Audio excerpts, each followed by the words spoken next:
मुख्यमंत्री युवा उद्यमी योजना के तहत बैंक ऋण में बड़े फर्जीवाड़े का खुलासा हुआ है। यह मामला न केवल सरकारी योजना की विश्वसनीयता पर सवाल खड़े करता है, बल्कि बैंकिंग सिस्टम और अधिकारियों की भूमिका को भी कटघरे में खड़ा करता है। आर्थिक अपराध प्रकोष्ठ यानी ईओडब्ल्यू ने इस मामले में एफआईआर दर्ज कर जांच शुरू कर दी है, जिसमें बैंक अधिकारी, निजी कंपनियों के संचालक और लाभार्थी बनाए गए हैं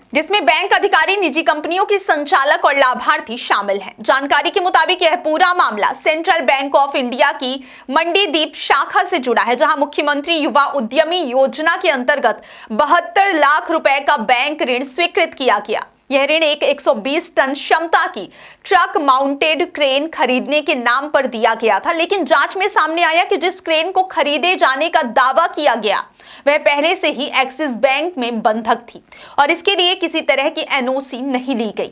यही नहीं, क्रेन का मूल्यांकन भी नियमों के अनुसार नहीं किया गया।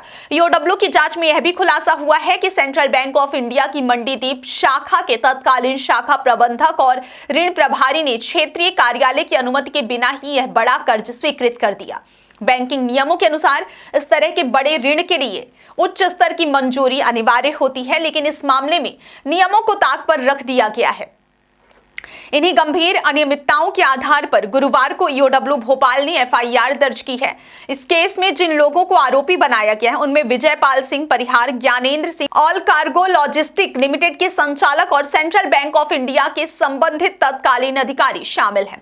ईओडब्ल्यू का कहना है कि यह फर्जीवाड़ा सुनियोजित तरीके से किया गया और इसमें कई स्तरों पर मिलीभगत सामने आ रही है। अब जरा इस पूरे मामले की पृष्ठभूमि समझते हैं। ईओडब्ल्यू अधिकारियों के अनुसार सेंट्रल बैंक ऑफ इंडिया के वरिष्ठ क्षेत्रीय प्रबंधक रविचंद्र गोयल ने अक्टूबर 2021 में ईओडब्ल्यू भोपाल में एक लिखित शिकायत दर्ज कराई थी। इस शिकायत में आरोप लगाया गया था कि विजयपाल सिंह परिहार, जो कि एसबी एंटरप्राइजेज मंडीदीप का प्रोपोराइटर बताया गया, उसने मुख्यमंत्री युवा उद्यमी योजना के तहत बैंक से ऋण लेने के लिए आवश्यक जानकारियां छिपाई और भ्रामक दस्तावेज प्रस्तुत कर धोखाधड़ी की।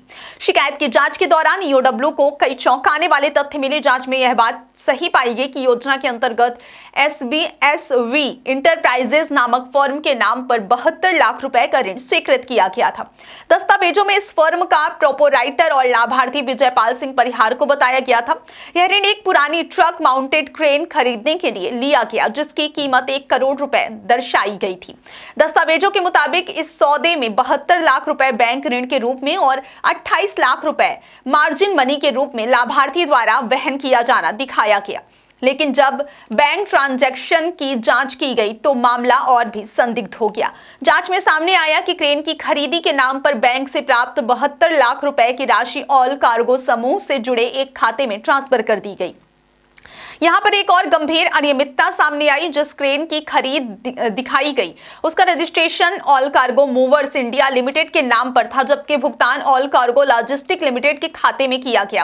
यानी जिस कंपनी के नाम पर वाहन दर्ज था और जिस कंपनी को भुगतान हुआ, दोनों अलग अलग थी। यह स्पष्ट रूप से वित्तीय नियमों और पारदर्शिता का उल्लंघन है। जांच में यह भी सामने आया कि विजयपाल सिंह परिहार पहले लियो इंजीनियरिंग सर्विस के संचालक ज्ञानेंद्र सिंह असवाल के यहाँ एक कर्मचारी के रूप में काम करता था। आरोप है कि ज्ञानेंद्र असवाल ने सरकारी योजना का अनुचित लाभ उठाने के उद्देश्य से अपने कर्मचारी के नाम पर एसबी इंटरप्राइजेज नामक फर्म बनवाई। कागजों में भले ही विजयपाल सिंह परिहार को प्रोपोराइटर दिखाया गया, लेकिन असल नियंत्रण और संचालन ज्ञानेंद्र असवाल के पास ही था। सबसे चौंकाने वाली बात यह है कि जिस क्रेन को बैंक के पास गिरवी रखा जाना चाहिए था, वह वास्तव में लियो इंजीनियरिंग सर्विस के नाम पर पंजीकृत पाई गई। इतना ही नहीं, यह क्रेन आगे चलकर टाटा फाइनेंस के पास भी गिरवी रख दी गई।